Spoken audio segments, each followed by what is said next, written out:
I was sitting in my apartment on a Tuesday evening, eating Chinese takeout straight from the container, when my phone rang with a number I hadn't seen in a year. My mother. No greeting, no asking how I was doing. Just a demand that I fly home this weekend for my brother's wedding. I was stunned. Then I laughed bitterly. They didn't even notice I moved out a year ago. I've been living 3 states away, and they never once called to check on me. Now they needed me for appearances. I told my mother I wasn't coming. There was a long silence on the other end, the kind that used to make me nervous when I was a kid. Then she asked what I meant, her voice confused like I'd just spoken in another language. I explained as calmly as I could that I moved out a year ago, got my own place in another state, changed my phone number, and they never noticed. Not once. She brushed this off immediately, saying I was being dramatic. That was always her favorite word for me. Dramatic. Like my feelings were performances, instead of real experiences. She said of course they knew where I was, they just respected my space.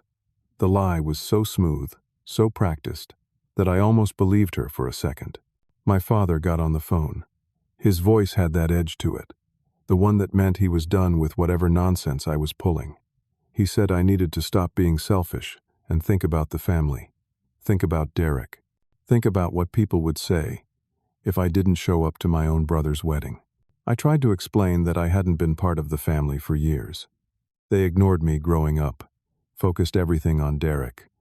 Every dinner conversation was about Derek's achievements. Every family photo was positioned to showcase Derek. When I graduated college, they left the ceremony early to make it to Derek's work event. When I moved out a year ago, it was a test.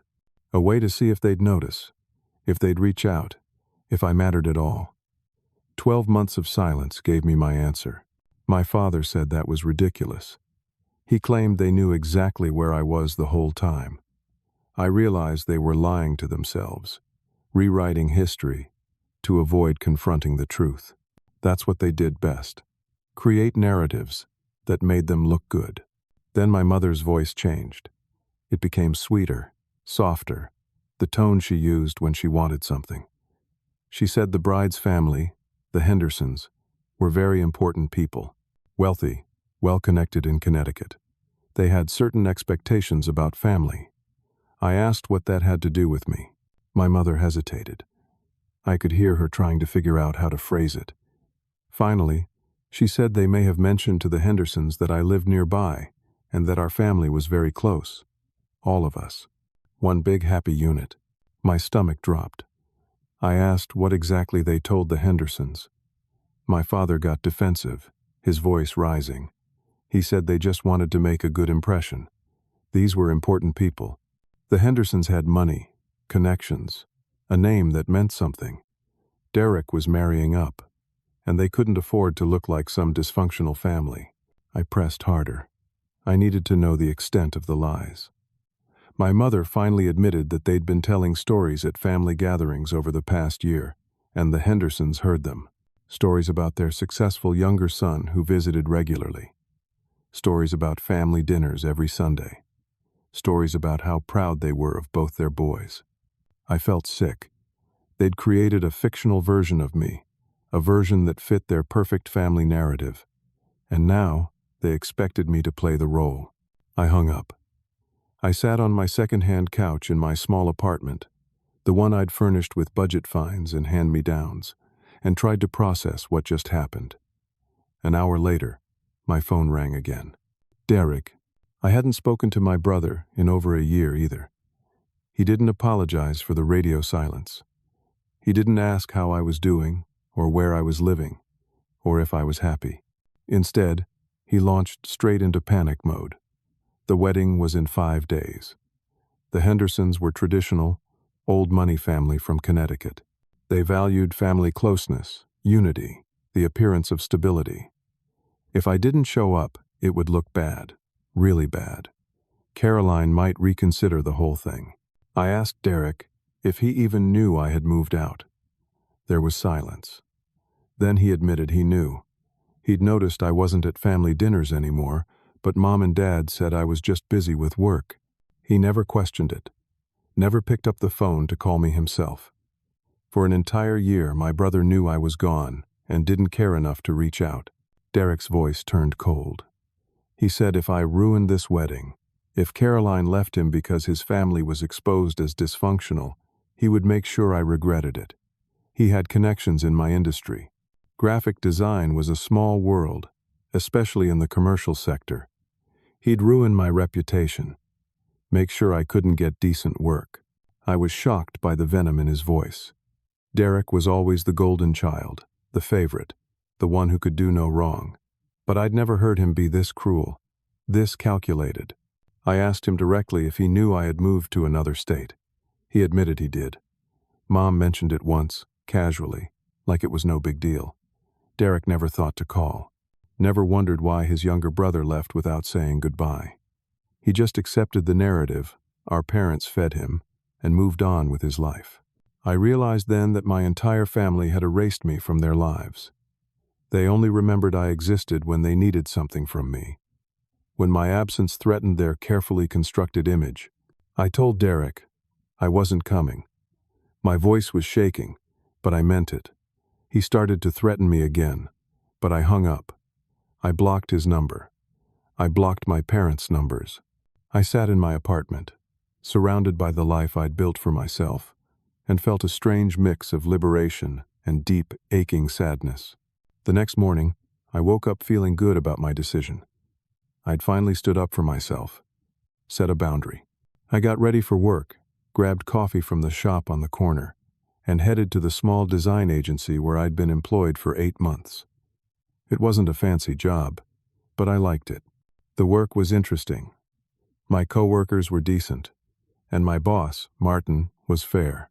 I grabbed coffee with my coworker, Janet, during our morning break.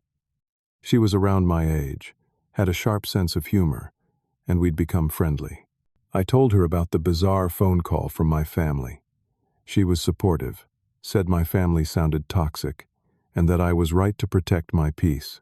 Around 2 in the afternoon, I was called into Martin's office. He looked uncomfortable, which was unusual. Martin was normally easygoing, straightforward. He asked me to sit down, and then asked if everything was okay at home. I was confused. I said everything was fine. Why? Martin shifted in his chair. He said my mother called the office that morning. She told him she was worried about her son, said I'd been struggling with depression and anxiety, said she wanted to make sure my employer knew in case it affected my work performance. My face burned with embarrassment and anger. I had to explain to Martin that my mother was lying, that this was a manipulation tactic because I refused to come to a family event. Martin was sympathetic, but I could see the discomfort in his eyes. It was a small company, only 8 employees total. Everyone probably heard about the call. My professional reputation was damaged because I tried to set a boundary. I went back to my desk, humiliated. I could feel the other employees glancing at me. I didn't know what they'd heard or what they thought. I worked the rest of the day in a fog. When I got home that evening, exhausted and angry, I saw something that made my heart sink. My parents were standing outside my apartment building. My mother was crying. My father looked stern, arms crossed. Several neighbors were watching from windows. They'd found my address. Probably went through old paperwork or called my previous landlord. They drove 6 hours to ambush me. My mother rushed toward me as I got out of my car. She was sobbing, saying how worried they'd been. My father said they drove all this way to make sure I was okay. I was aware of the neighbors watching. Mrs. Patterson from apartment 2B came out onto her balcony and asked if everything was all right. My father played the concerned parent beautifully. He said they were just worried about their son who'd been distant lately. They just wanted to talk, make sure he was eating okay, taking care of himself. Mrs. Patterson looked at me like I was the bad guy for making my poor parents worry.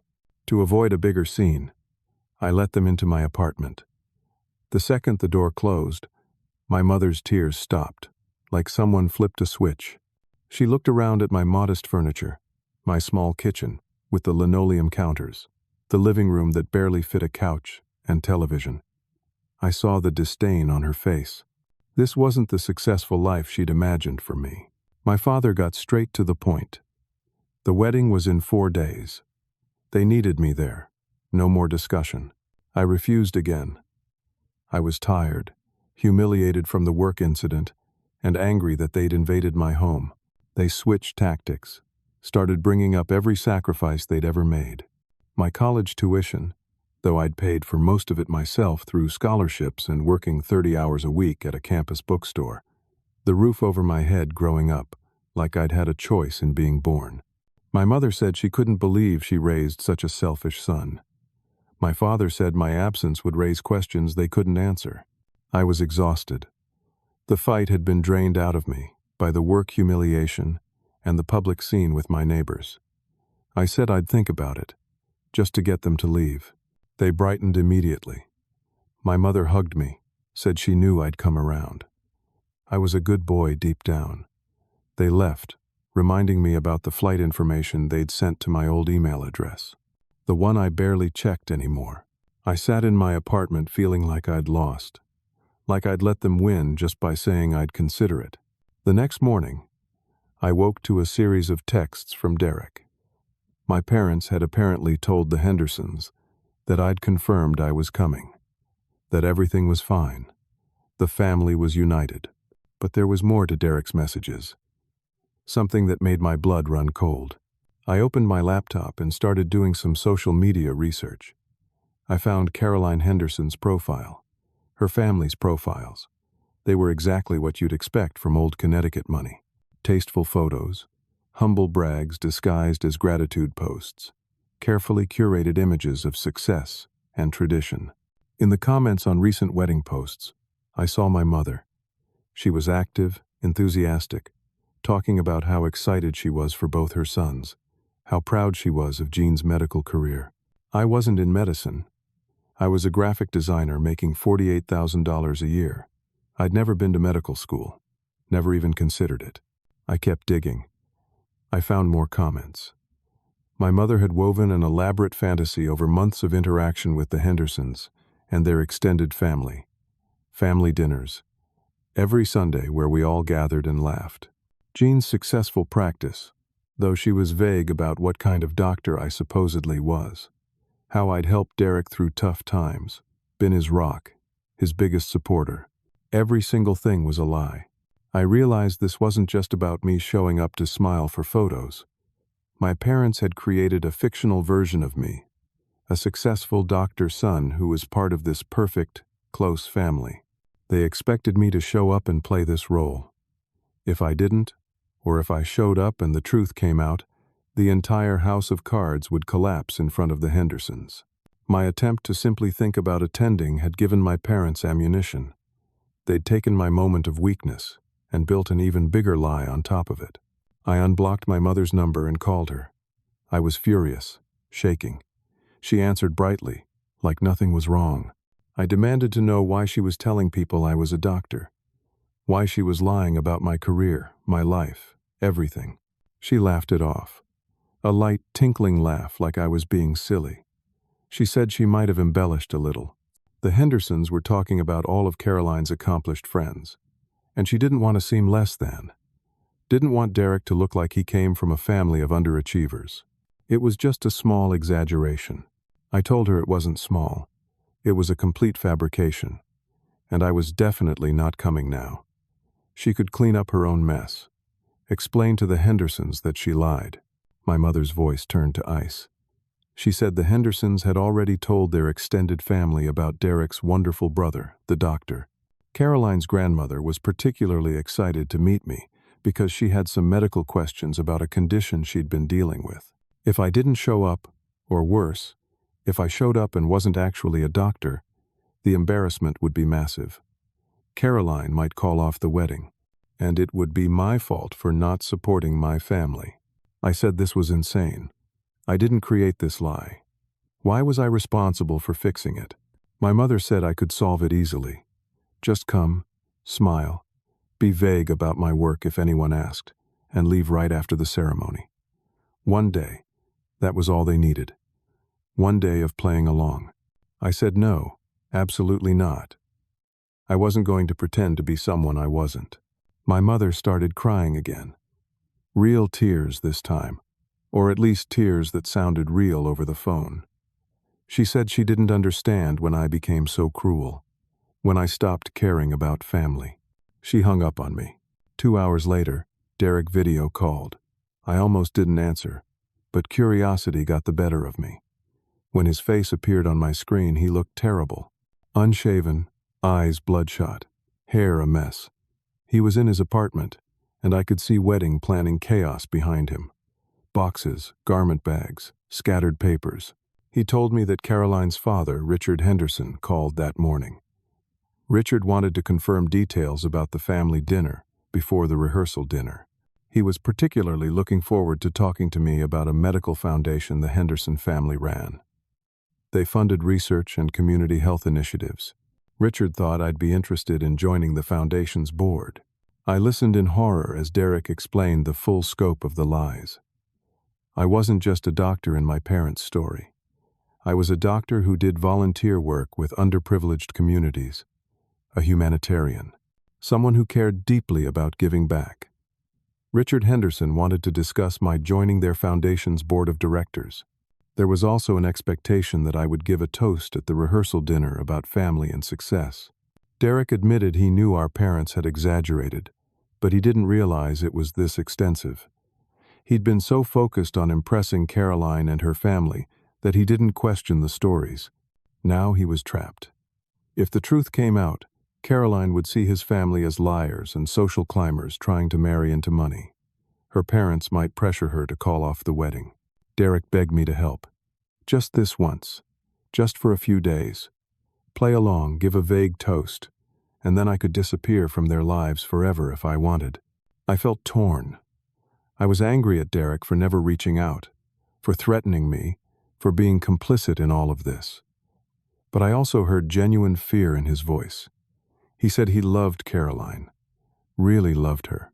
He couldn't lose her over their parents' lies. I asked Derek why he didn't stop them from lying in the first place. He admitted weakness, said he'd spent his whole life trying to be what they wanted, the perfect son, the successful one.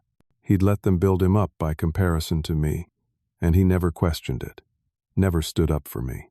Against every instinct screaming at me to stay away, I said I'd come, but I made it clear that I wasn't pretending to be a doctor.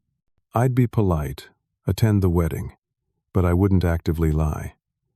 Derek agreed quickly, desperately. He said that was fine. Just having me there would be enough. I booked a flight for the next day. The wedding was in 3 days. I felt sick about the decision, but told myself I was doing it for Derek, not for our parents. Maybe some part of me still wanted to believe my brother cared about me, even a little. I landed in my hometown late afternoon. The airport was small, familiar. I'd left from here a year ago with 2 suitcases and a one-way ticket to a new life. Now I was back, walking into what felt like a trap. I rented a car and drove to the hotel, where all the wedding events were happening.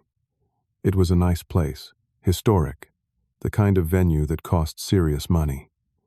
I checked in, exhausted from travel and stress. As I was walking through the lobby toward the elevators, rolling my small suitcase behind me, I heard a voice that stopped me cold. I turned around and saw someone I never expected. Amanda, my ex-girlfriend. She was standing in the lobby, looking confused and uncomfortable, talking to my mother. Amanda saw me. Her eyes went wide. My mother turned, saw me, and smiled. A triumphant smile that made my stomach drop. I walked over, my heart pounding. I demanded to know what was happening. What was Amanda doing here? My mother, sweet as honey in front of the hotel staff and other guests, said she thought it would be nice to invite Amanda since she was always like family. Such a sweet girl. They'd always loved her. Amanda pulled me aside, away from my mother. She whispered that my mother called her 2 days ago, said the family missed her, said it would mean a lot if she came to the wedding. Amanda thought it was odd, but she assumed it was an olive branch. A mature gesture. She drove 4 hours to get here. We went to the hotel bar to talk privately. It was early evening, not crowded yet. We sat in a corner booth. Amanda was trying to piece together what was happening. She said my mother had been very specific on the phone. Said that I'd been asking about Amanda. That I regretted how things ended between us. That the family hoped we might reconnect at the wedding.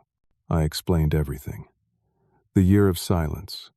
The lies about me being a doctor. The manipulation. The demands that I come home and play a role. Amanda's face went from confusion to anger as I talked. She asked if my parents had told people we were together. I said I didn't know, but I was starting to fear the worst. We decided to find Derek and demand answers.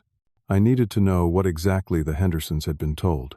My attempt to help had walked me straight into an even more elaborately staged lie. We found Derek in one of the hotel conference rooms. He was hunched over a seating chart with Caroline. She was beautiful, in that effortless way some people are.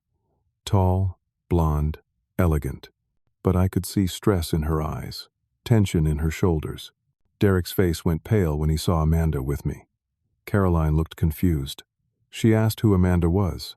I introduced Amanda as my ex-girlfriend and asked Derek directly what she was doing here. Why had our mother invited her? Caroline looked from Derek to me and back. She said she thought my girlfriend was coming to the wedding. That's what she'd been told. I said I didn't have a girlfriend. Caroline's confusion deepened. She said Derek's parents told her family that I recently reconciled with my longtime girlfriend, that everyone was very happy about it. The Hendersons were expecting to meet her. Caroline's mother had specifically asked if my girlfriend had any dietary restrictions for the rehearsal dinner tomorrow night. Amanda's face turned red. She turned to Derek and demanded to know if he was part of this. Did he know his parents were going to use her like this? Derek swore he wasn't involved. But he looked guilty. I knew that look. He knew something. Amanda said she was leaving immediately. This was insane. She wasn't going to be a prop in some family theater production.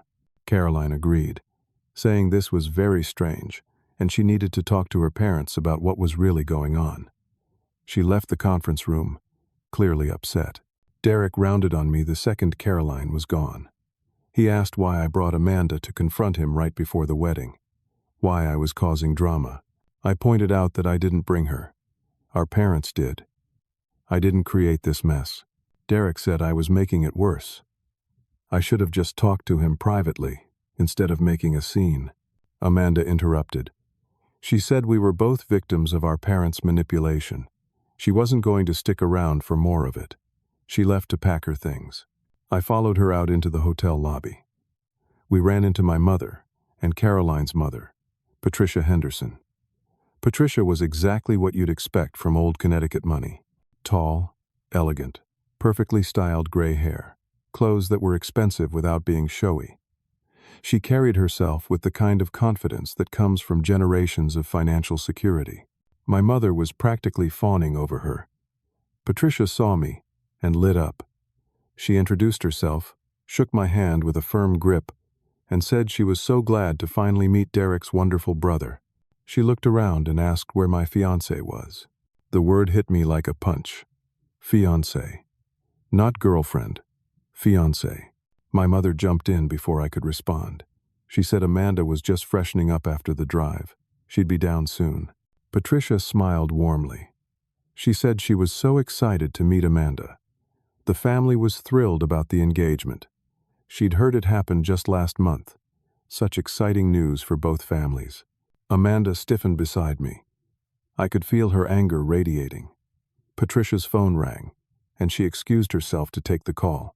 The second Patricia was out of earshot. Amanda turned to my mother with cold fury. She asked what she'd done. What lies had she told? My mother pulled us aside, speaking quickly and quietly. Her sweetness vanished. She said the Hendersons were talking about all their daughter's friends who were getting engaged and married. She may have mentioned that I was also engaged. It just slipped out in conversation. A small exaggeration. Now they couldn't take it back without looking foolish.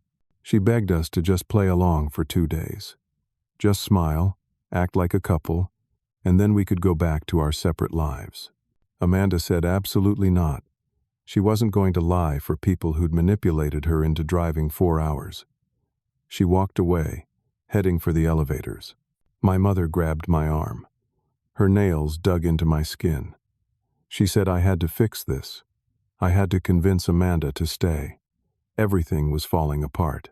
I pulled my arm free and went after Amanda. I caught up with her at the elevators. I said I was sorry. I had no idea they'd done this. Amanda said she knew it wasn't my fault, but she wasn't going to participate. She was leaving first thing in the morning. I understood. I told her I'd probably leave too. This whole thing was a nightmare. Later that evening, I tried to do damage control. I found Patricia Henderson, alone in the hotel restaurant, having coffee. I approached her and said there'd been a misunderstanding. Amanda and I were not engaged. We weren't even together. I wasn't sure why my mother said that. Patricia's face changed. The warmth disappeared, replaced by a cool politeness. She asked if I was saying my mother lied to them. I hesitated. I didn't want to directly throw my mother under the bus, even though she deserved it. I said it was a miscommunication, a misunderstanding that got out of hand. Patricia said she was very confused. My mother had been quite specific about many things over the past few months. The Sunday family dinners, my medical practice, the engagement. She asked me directly what I did for a living. I told her the truth. I was a graphic designer. Patricia's expression hardened. She said that wasn't what she was told. She excused herself politely but coldly. I knew I'd just made everything worse. That evening was the rehearsal dinner. I seriously considered not going, but Derek called and literally begged. He sounded close to a breakdown. The dinner was at an upscale restaurant downtown, the kind with cloth napkins and a wine list thicker than a phone book. I arrived to find elaborate place cards, with everyone's names in calligraphy. I was seated between Amanda and Caroline's grandmother. Amanda's seat was empty. She wasn't answering my calls or texts. As dinner started, and people took their seats, Caroline's father, Richard Henderson, stood to give a welcoming speech. He was distinguished-looking, silver hair, expensive suit. He had the kind of voice that commanded attention. He talked about the joy of joining two families, about tradition and values. Then, he specifically called out my dedication to medicine and service, said it was wonderful to see young people who cared about giving back. My parents beamed from their seats. I wanted to disappear through the floor. Then the restaurant door opened. Amanda walked in, but she wasn't alone. She was with her new boyfriend, Marcus, a tall man in his 30s, confident posture, lawyer written all over him. Amanda announced loudly enough for the whole restaurant to hear that she wanted Marcus to meet my family since they apparently thought she and I were engaged. The restaurant went silent. Every head turned. Amanda introduced Marcus to the table, to my parents, to the Hendersons. Caroline's family looked completely confused. My mother's face went white. Amanda, with forced sweetness, said she was so surprised to hear about her engagement to me, especially since we broke up 2 years ago, and she'd been with Marcus for 3 months. She said, wasn't it funny how families sometimes got confused about things? Marcus shook my hand. His grip was firm, assessing. He said he'd heard a lot about my family from Amanda on the drive over. The way he said it made it clear that what he'd heard wasn't good. Richard Henderson stood again. He asked directly what was going on. Was I engaged or not? I said no. No engagement. Not with Amanda or anyone else. Richard asked my mother what she told them. My mother tried to laugh it off, saying it was a misunderstanding, that she'd been confused. Maybe she heard me mention Amanda's name and thought we'd reconnected. Amanda cut in. She said my mother specifically called her and invited her to the wedding as my +1, as my girlfriend. There was no confusion. Richard, now suspicious, turned his attention to me. He asked about my medical practice. Where did I work? What was my specialty? Family medicine? Internal medicine? I admitted quietly that I wasn't a doctor. I was a graphic designer. I'd never claimed to be a doctor. Patricia Henderson gasped audibly. She said my mother told them I was a physician who did volunteer work, that I was dedicated to serving underprivileged communities. My father tried to intervene. He said they never said physician specifically. Maybe just that I helped people. There must have been some confusion in translation. Caroline stood up, her face flushed. She asked Derek if he knew about this. Derek stammered. Said he knew the family stories were exaggerated, but didn't realize they'd gone this far. Caroline looked betrayed. She asked what else had been a lie. Patricia asked if the close family dinners were real, the Sunday gatherings they'd heard so much about. I said I hadn't had dinner with my family in over a year. Actually, they didn't even notice when I moved to another state. My mother started crying. She said I was deliberately making them look bad, that I'd always been difficult, always caused problems. My father said I'd been estranged by choice, that I had issues with the family, and they were just trying to paint a happier picture to avoid uncomfortable questions at a wedding. They were spinning it, making me look like the problem, the difficult son who was ruining things. Marcus, the lawyer, spoke up. He said he'd only known Amanda 3 months, but she'd told him about my family, how controlling they were, how they'd tried to run her and my relationship when we were together, how they never accepted me for who I was, always compared me to Derek. He said this looked like a clear pattern of manipulation and control. My father told Marcus to stay out of family business. This didn't concern him. Richard Henderson cut through the tension. He said he wanted complete honesty. He asked if the offer to co-fund part of the honeymoon was real. I looked confused. What offer? Richard said my parents mentioned that I wanted to contribute $15,000 as a gift to the couple, as a sign of family support and unity. I laughed. I couldn't help it. It was bitter and harsh. I said I didn't have that kind of money. I made $48,000 a year as a junior designer. I had student loans and rent. There was no $15,000 gift. My mother said they were planning to ask me to help. It was meant to be a family gift from all of us. She was already mentally roping me into financial commitments I never agreed to. I stood up. I was done. I said I wasn't going to sit there and be blamed for my parents' lies. I came to support Derek despite everything, and this was what happened. I told Caroline and her family that I was sorry they'd been misled.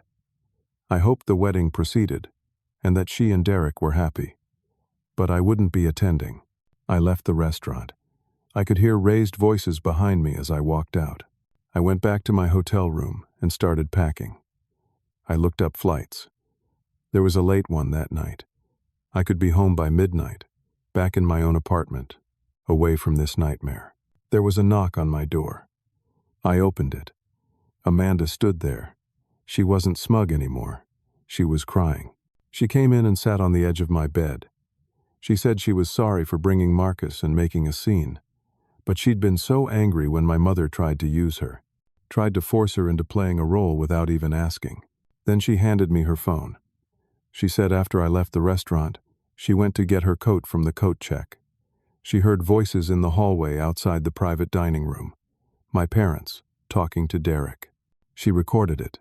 She played the audio. I could hear my mother's voice clearly. She was saying they needed to control the damage. They had to get ahead of this before it spiraled further. My father's voice said they should tell the Hendersons that I had mental health issues, that I wasn't reliable. That was why they'd embellished stories about me, to make me look better than I actually was, to cover for my instability. My mother agreed, said they'd position it as trying to help me, trying to protect me. If they framed it right, the Hendersons might even feel sorry for them, for having to deal with such a difficult son. Derek's voice was weak on the recording. He protested a little, said that seemed extreme, but he didn't stop them, didn't defend me. The recording ended. I sat there, stunned. My parents were going to destroy my reputation to save their own. They were going to tell everyone I was mentally ill, that I was the problem, and it might actually work with some people. My attempt to walk away with dignity was about to be completely destroyed. I barely slept. I kept thinking about that recording, about my parents planning to paint me as mentally unstable. I realized I couldn't just leave.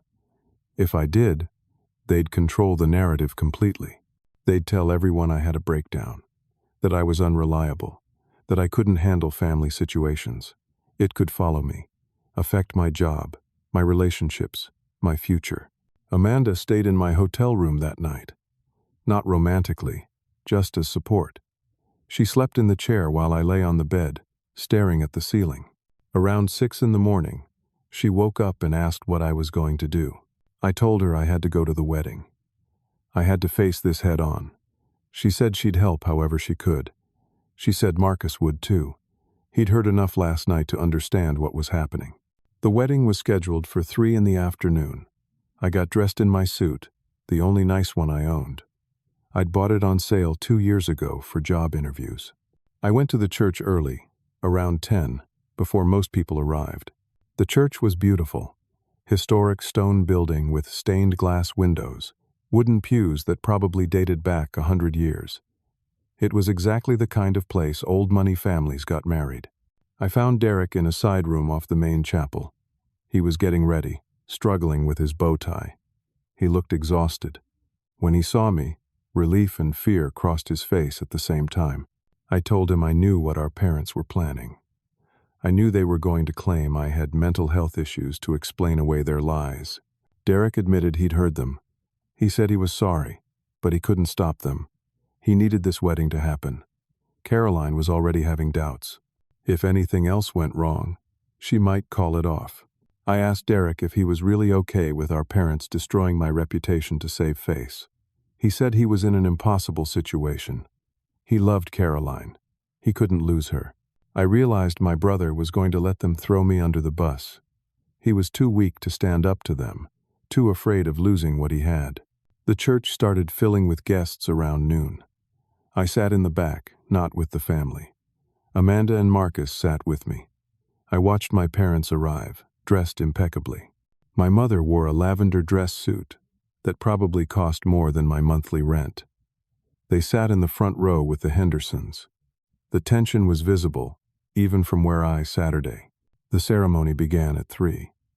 Caroline looked beautiful in her wedding dress, but I could see the strain on her face. Derek looked nervous, almost sick. The minister went through the traditional service. Vows were exchanged. Rings were placed. They were pronounced husband and wife. Part of me felt sad watching it. This should have been a happy moment for my brother, but it was built on a foundation of lies. The reception was at a country club, the kind with a golf course and a dress code. I drove there separately from everyone else. The reception hall was elegant, decorated in white and gold, round tables with fancy centerpieces, a live band, open bar. I found my seat assignment. I was at a table far from the main family tables, with some distant relatives I barely knew. That told me everything about where I stood in this family. I watched my parents work the room. They were talking to various relatives, to the Hendersons' extended family. I noticed the pattern. They'd talk. Heads would shake. People would glance in my direction with concerned looks. They were spreading the mental health story, laying the groundwork. My uncle, my father's younger brother, came over to my table. Uncle Frank. I'd always liked him when I was a kid. He asked how I was doing, if I was feeling okay, if I'd been getting help. The way he asked made it clear he'd heard the story. I realized it was working.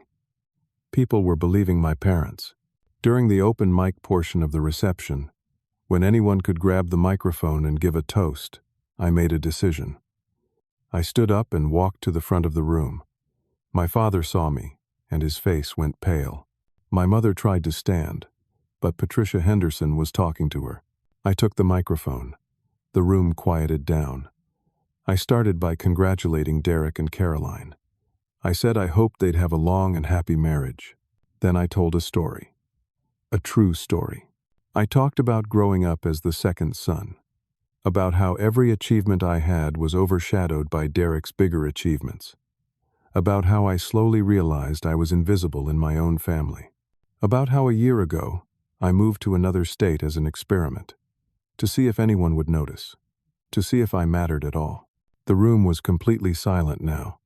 People had stopped eating, stopped drinking. All eyes were on me. I explained that no one noticed for 12 months. Not my parents, not my brother. I was gone, living 3 states away, and my family never called, never checked, never cared. Until last week, when they needed me for appearances, I talked about the lies. About how my parents told the Hendersons I was a doctor when I was a graphic designer. About how they said we had family dinners every Sunday when we hadn't shared a meal in over a year. About how they said I was engaged to Amanda when we'd been broken up for 2 years. My voice was calm, matter of fact.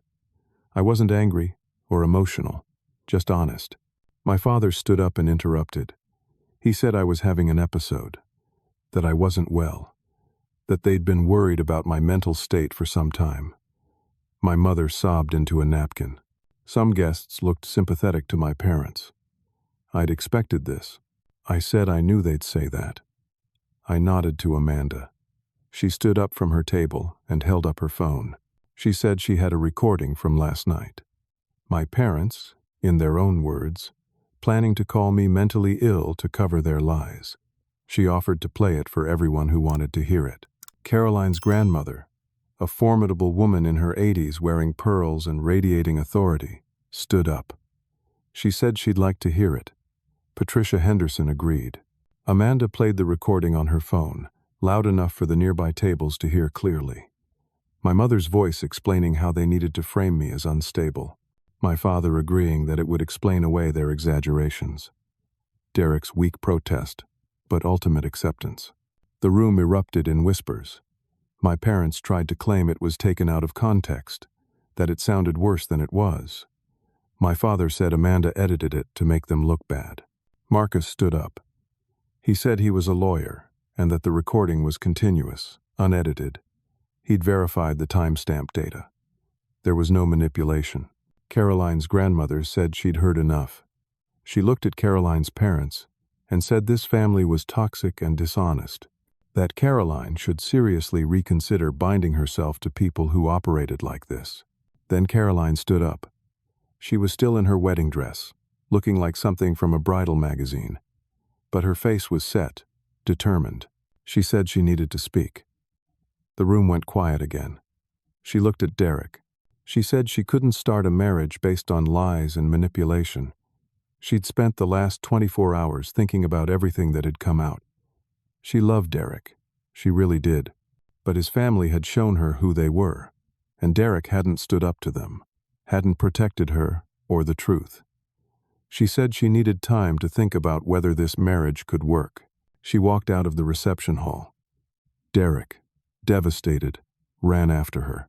The reception descended into chaos. Guests didn't know what to do. Some stayed, some left. The band stopped playing.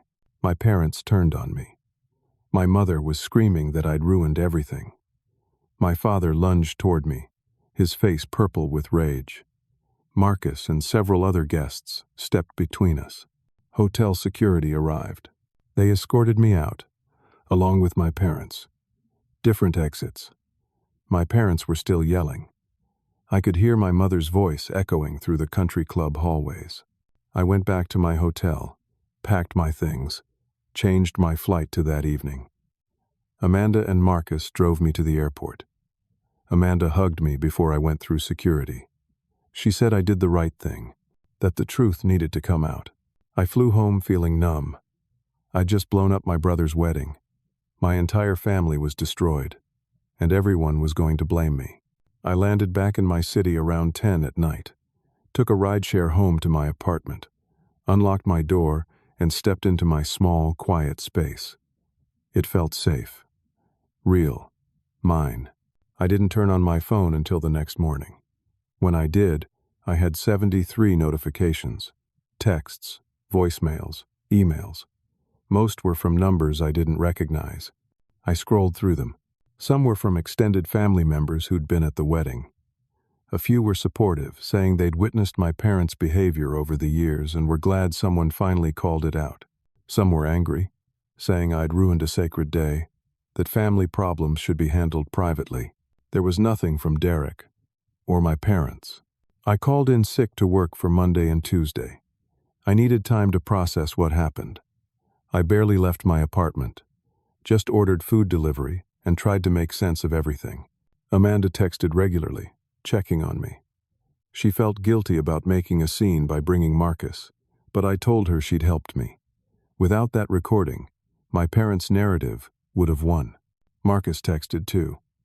Said if I needed any legal advice regarding defamation or slander from my parents, he'd help pro bono. I appreciated the offer but hoped it wouldn't come to that. Wednesday, I went back to work. Martin pulled me aside and asked if everything was okay. He'd heard I had a family emergency. I gave him a brief, sanitized version. He was understanding, told me to take whatever time I needed. A week went by, then two. My life slowly returned to normal. Work, home, occasional coffee with coworkers. The wedding felt like a nightmare I'd woken up from. Then, on a Thursday afternoon, my phone rang. Unknown number. I almost didn't answer, but something made me pick up. It was Caroline. She asked if we could talk. I was surprised but agreed.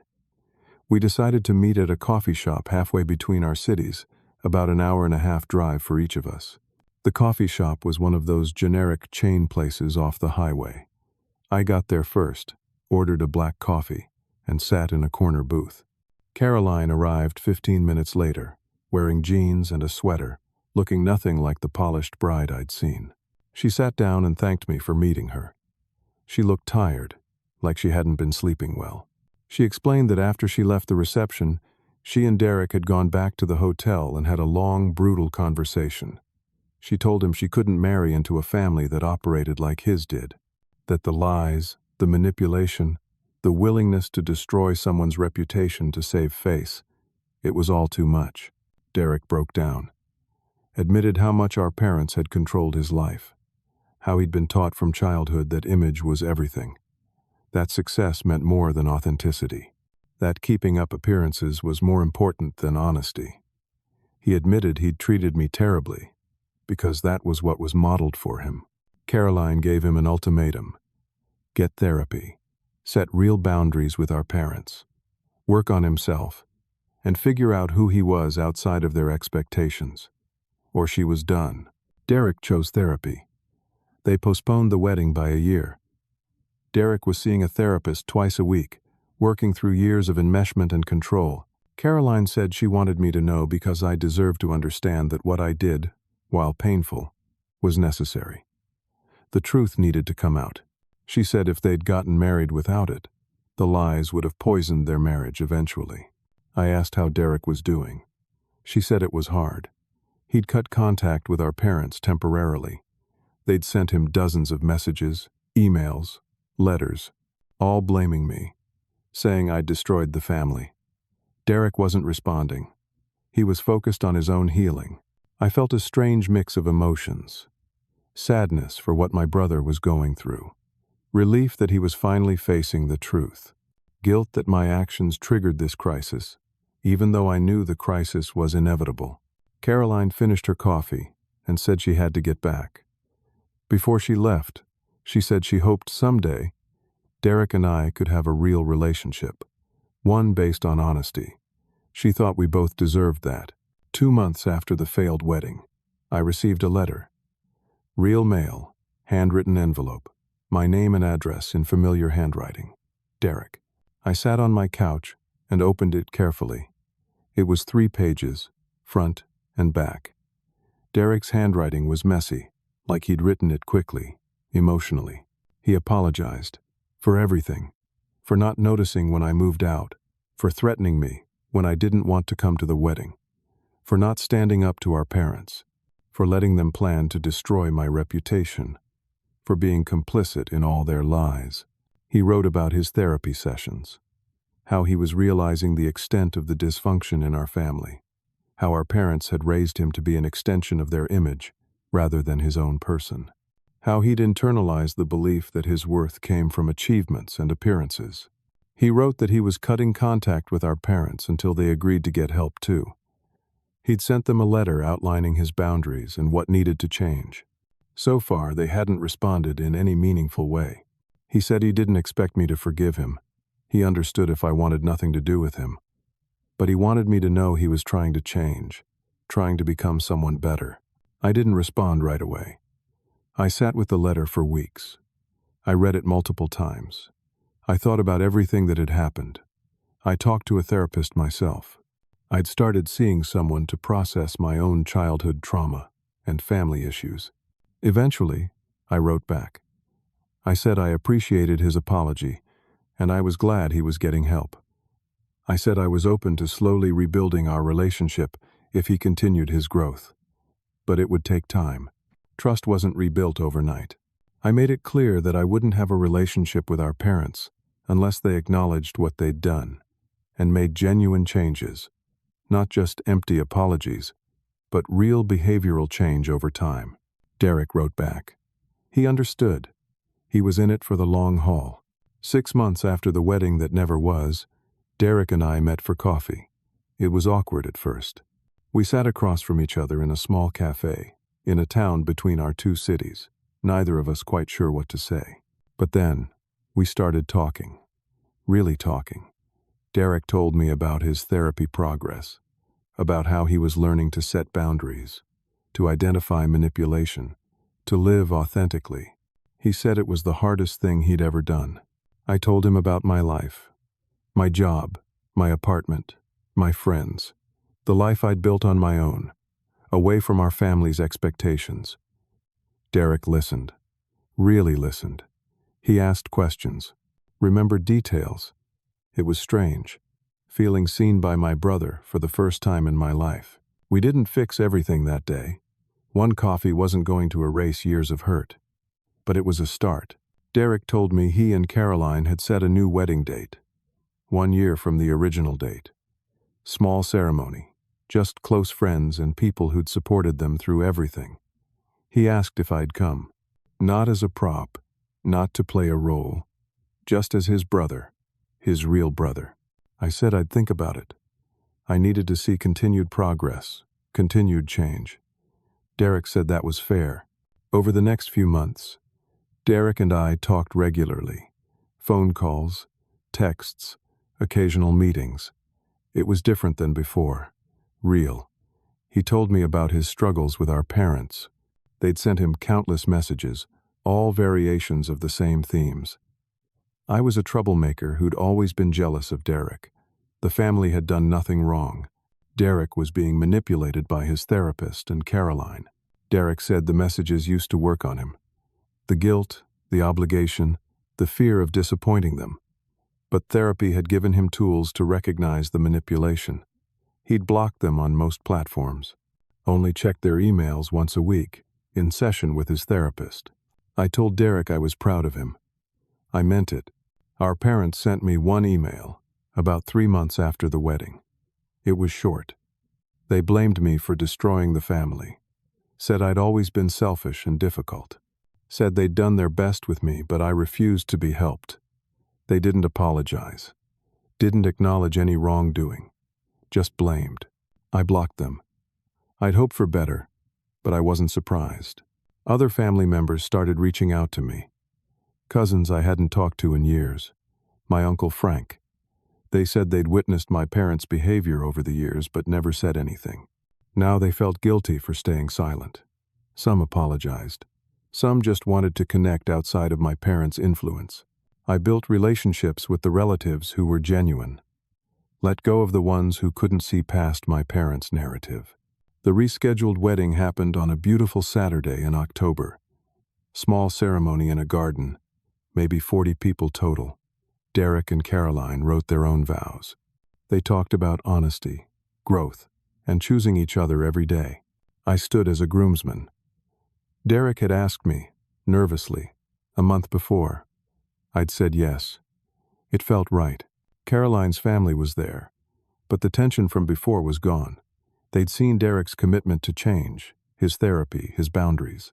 They approved of the postponement and the work he'd done. My parents weren't there. Derek hadn't invited them. He'd sent them a letter explaining that until they acknowledged their behavior and made real changes, they weren't welcome in his life. I never saw the letter. But Derek said he'd written it in therapy, revised it a dozen times, and sent it registered mail, so he'd know they received it. They never responded with anything but anger and blame. At the reception, in a toast, Derek talked about the past year, about learning what really mattered, about the difference between image and substance. He thanked Caroline for loving him enough to demand better from him. He thanked his therapist, and he thanked me, his voice breaking, for having the courage to tell the truth when everyone else was living a lie. I didn't prepare a speech, but when Derek said that, I stood up. I said I was proud of my brother, that watching him do the hard work of changing was one of the most courageous things I'd ever seen, that our relationship was still healing, still growing, but it was real now. That was worth more than any perfect family image. People cried, even me a little. I learned something through all of this. Setting boundaries isn't selfish, it's necessary. I learned that family isn't just about blood. It's about who shows up for you, who sees you, who respects you. I learned that sometimes things have to break completely before they can heal properly. I learned that protecting your peace sometimes means walking away, even when it's hard, even when people call you selfish, or difficult, or dramatic. Your mental health and self-worth are more important than maintaining comfortable lies. I learned that other people's lies about you can't stick if you live in your truth. My parents tried to paint me as mentally ill, as a troublemaker, as the problem, but the people who mattered saw through it. The truth came out, messy and painful as it was.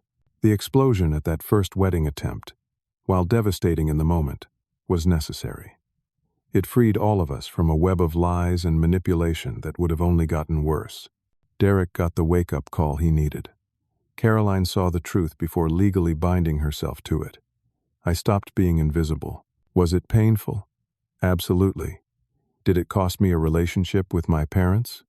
Yes, but I gained something more valuable: authenticity, self-respect, and a real relationship with my brother that's based on honesty instead of performance. I still live in my modest apartment 3 states away. I still work as a graphic designer, making a decent living doing work I enjoy. I've made real friends here, people who know the real me. I'm dating someone now, someone I met through work. It's early, but it's honest. She knows my whole story, and she's still here. Derek and I talk every week, sometimes just quick texts, sometimes longer phone calls. We're building something new. It's not perfect, but it's ours. It's real. A year after the garden wedding, Derek and Caroline had a baby, a little girl named Emma. Derek sent me a photo from the hospital. I'm going to visit next month, meet my niece, be an uncle, a real one, who shows up and is present and honest. My parents sent Derek a card when Emma was born. It said they wanted to meet their granddaughter. Derek sent it back unopened. He said maybe someday, if they do real work on themselves, but not now, not while they're still blaming everyone else. I respect his boundary. It's his choice to make. Looking back at that phone call a year and a half ago, when my mother demanded I come home for the wedding, I see it as the moment everything changed. I could have kept hiding, kept being invisible, kept accepting the crumbs of acknowledgement my family tossed my way. Instead, I set a boundary. I said no. That no started a chain reaction that blew up a toxic system. It was messy and painful and public, but it was necessary. Sometimes the kindest thing you can do for yourself and the people you love is to refuse to participate in comfortable lies. I don't regret telling the truth at that reception. I don't regret playing that recording. I don't regret any of it, because now, for the first time in my life, I have real relationships built on honesty. That's worth more than 1,000 perfect family photos. If you're in a similar situation, with family or relationships built on lies and manipulation, I want you to know, it's okay to walk away. It's okay to tell the truth. It's okay to protect yourself, even if other people call it selfish. Your worth isn't determined by how well you play a role in someone else's story. You deserve to be seen for who you really are. The family image my parents cared so much about is shattered. But from those broken pieces, real connections grew. Derek and I have something genuine now. I have relationships with extended family that are honest. I have a life I built myself that I'm proud of. That's the real victory. Not revenge, not vindication, but freedom. Freedom to be yourself, to live honestly, to build connections based on truth instead of performance. Sometimes the best thing you can do is show up as your true self and let the cards fall where they may. Now I want to hear from you. Have you ever been in a situation where family expectations clashed with your own truth? How did you handle it? What would you have done if you were in my position at that wedding? Drop your thoughts in the comments below. I read every single one, and I'd love to hear your perspective on family boundaries and honesty. If this story resonated with you, please hit that like button. It helps more people find these stories, and maybe, just maybe, it helps someone else feel less alone in their own family struggles. And if you haven't already, subscribe to the channel. I share new stories every week about real-life situations, tough choices, and finding your way through family drama. Share this video with someone who might need to hear it. Someone who's struggling with toxic family dynamics or trying to figure out how to set boundaries. Sometimes just knowing you're not alone makes all the difference. Thank you for listening to my story. Thank you for being here. I hope wherever you are in your own journey with family, with honesty, with setting boundaries, you find the courage to choose yourself. You deserve relationships that see you, value you, and respect you for who you really are. Take care of yourselves out there. Until next time.